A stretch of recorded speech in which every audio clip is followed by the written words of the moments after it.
The journey begins where the Mediterranean tide meets the unyielding spirit of the Iberian coast. We are in the year of our Lord, 1400. Close your eyes and breathe in the air of a world forgotten, a thick cocktail of salt spray, wood smoke, and the damp, heavy scent of ancient limestone. As the sun begins its slow ascent over the horizon, the misty silhouette of Barcelona reveals itself not as a mere city, but as a colossal stone fortress rising from the waves. This is the jewel of the crown of Aragon, a maritime titan that commands the currents of the Western world. Look at those walls. They are the skin of the city, scarred by history and fortified by the ambition of kings. Upon the high battlements, the sentinels walk a rhythmic, lonely path. Their iron breastplates, polished to a dull shine, catch the first orange rays of dawn, while the red and yellow banners of the kingdom snap sharply in the morning breeze. As we move past the gates, the city envelops us. The Gothic quarter is a labyrinth where time seems to hold its breath. Here, the streets are narrow veins, so tight that the red-tiled roofs almost touch, blocking out all but a sliver of the sky. Beneath your feet, the ground is a mix of muddy earth and uneven cobblestones, slick with the morning dew. Listen to the symphony of labor that defines this age. It is the relentless, rhythmic clinking of the stonemason's chisel, carving saints and demons into the growing walls of the great cathedral. It is the roar of the blacksmith's furnace, a glowing orange heart in the darkness of a soot-stained forge, where sparks dance like tiny stars as hammers strike glowing iron. In the bustling plazas, a social dance unfolds. A nobleman in a fur-lined velvet doublet, smelling of imported rosewater, brushes past a peasant in a coarse, sweat-stained wool tunic. This is Barcelona in 1400, a chaotic, beautiful, and brutal masterpiece of the Middle Ages. Every stone here was laid with a purpose. Every archway was built with a prayer, and every dark alleyway whispers a story of a people who refused to be conquered by time or tide. By midday, the golden Mediterranean sun bathes the city in a harsh, revealing light, and the true heart of Barcelona begins to beat: the harbor. In the year 1400, the sea is the only bridge to the world, and this port is its busiest gate. Look at the forest of wooden masts swaying against the blue sky, galleys from the mysterious east, heavy carracks from Italy, and the nimble boats of local fishermen. The air here is a thick perfume of drying fish, expensive spices, and the pungent aroma of wet hemp ropes. Hear the roar of the docks, the shouting of merchants haggling in Catalan, Latin, and Arabic, the rhythmic splash of heavy oars, and the screech of seagulls circling for scraps. Here, a handful of gold florins can buy a kingdom's ransom in silk, or a lifetime of labor in the hull of a ship. This is the theater of fortune, where the wealth of an empire is unloaded crate by crate, barrel by barrel. But Barcelona is a city of two souls. If the harbor is its body, the church is its spirit. Step away from the noise of the market and enter the cool, silent embrace of the Basilica of Santa Maria del Mar. This is not just a building. It is a miracle carved by the hands of the common man. Inside, the chaos of the world vanishes. The air is still, heavy with the scent of aged frankincense and the soft, sweet smell of melting beeswax candles. Sunlight streams through the vibrant stained glass, casting pools of sapphire and ruby light upon the ancient stone floors. It is a place where the dock worker kneels beside the merchant, seeking a moment of peace in a life of toil. Yet, outside these sacred walls, the world remains unforgiving. In the public squares, the shadow of the gallows looms over a crowd of peasants, a grim reminder of the swift justice of the Middle Ages. In the courtyards, children chase wooden hoops through the dust, their laughter a fragile sound against the backdrop of a city that knows the weight of both plague and prayer. To live here in 1400 is to walk the thin line between the divine and the desperate. To understand the true power of Barcelona in the year 1400, one must look past the cathedrals and into the dark, colossal ribs of the Drassanes, the royal shipyards. This is the industrial cathedral of the Mediterranean. Under these massive Gothic arches, the air is thick with the scent of freshly sawn oak, boiling pine tar, and the sweat of 1,000 craftsmen. Here, the future of the Crown of Aragon is built with adze and hammer. Listen to the thunderous rhythm of construction.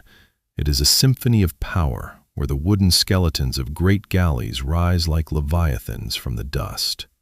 Every plank shaped and every nail driven is a step toward naval supremacy. These are the vessels that will carry the red and yellow stripes of the Catalan flag to the furthest reaches of the known sea, protecting trade routes that stretch from the Atlantic to the Levant. As the gold of the afternoon sun reflects off the polished brass of navigational instruments, we see the minds behind this might. In the consulate of the sea, the scratching of quills on parchment creates the laws that govern the Mediterranean waves. Here, the wealth of empires is calculated not just in coin, but in maps and courage. Notice the contrast in the hands of the city. The soft, ink-stained fingers of the scribe recording a fortune in spices, and the calloused, scarred palms of the sailor who survived a storm off the coast of Africa. Even the markets of La Ribera reflect this global ambition. You can find silk that feels like water, spices that sting the tongue with fire, and glass so clear it seems made of frozen air. But this prosperity is guarded with iron. In the royal armory, the cold clatter of steel breastplates and the sharpening of longswords remind us that this is a century of conflict. Barcelona in 1400 does not just trade, it dominates. It is a city that looks at the horizon and sees not an end, but a beginning. A maritime machine that turns wood and sweat into the glory of a kingdom. As the sun begins to dip behind the Tibidabo hills, casting long, dramatic shadows across the red-tiled roofs, the city reveals its more intimate and mysterious soul. We wander into the El Khal, the ancient Jewish quarter, where the streets are so narrow that the sky is reduced to a thin ribbon of blue. Here, the air smells of old parchment and flickering oil lamps. In the quiet synagogues, the ancient Hebrew tongue whispers through stone corridors, preserving a world of scholarship and faith that has endured for centuries within the heart of a Christian capital. It is a place of profound silence and deep intellect, tucked away from the roaring chaos of the main thoroughfares. But life in 1400 is never far from the visceral and the loud. Step out of the shadows and you are hit by the roar of a neighborhood tavern. The scent of sour ale and roasted meat spills onto the cobblestones, accompanied by the rowdy songs of sailors and the clatter of dice on wooden tables. This is the raw energy of the common people. You see it in the butcher's shop, where the heavy iron knife cleaves through bone. You see it in the street festival, where massive, towering giants dance to the primal beat of drums and the high-pitched wail of the flutist. Yet, the tragedy of the Middle Ages is always present.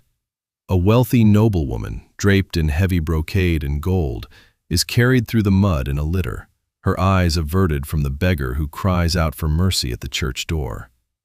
It is a world where the sacred and the profane live side by side.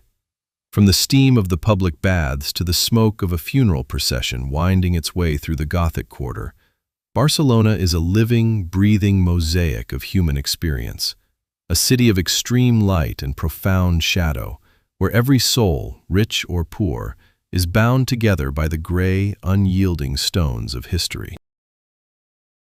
The final embers of the sun fade, and a heavy, velvet darkness descends upon Barcelona.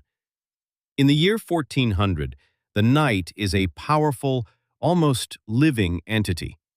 The bustling markets fall silent, replaced by the eerie whistle of the wind through the bell towers. One by one, the massive oak city gates are bolted with heavy iron chains, cutting off the city from the wild, dark world beyond its walls. High above, on the cold stone ramparts, the city guards wrap their wool cloaks tight against the biting sea breeze. Their rhythmic footsteps and the occasional crackle of a pitch torch are the only sounds in a city that has finally stopped its toil. In the monasteries, the last candles are snuffed out, leaving the monks in silent meditation, their prayers rising like smoke to the vaulted ceilings. But even in this deep slumber, the city of Aragon never truly stops. In the blackness of the harbor, the water of the Mediterranean lapping against the hulls of the ships reflects a sea of stars, the same stars that have guided Catalan explorers for generations. In the dark alleys, a stray cat prowls the wet stones, and the city's ancient gargoyles watch over the sleeping citizens with stone eyes. Then, almost imperceptibly, the world begins to change. A faint blue light touches the horizon. In the hidden bakeries, the first fires are stoked, and the smell of warm bread begins to fight the cold morning mist. The great bronze bells of the cathedral begin to swing, their deep, resonant tolling shattering the silence of the dawn. This is the eternal cycle of Barcelona. As the gates creak open once more and the first sunbeams turn the Gothic spires into pillars of gold, we realize that we are witnessing the birth of the modern world. The year 1400 is not a ghost. It is the foundation upon which every stone of the future is laid. The voices of the past, the sailors, the kings, the weavers, and the priests, echo still in these streets, a timeless testament to a city that was, is, and forever will be the heart of the Mediterranean.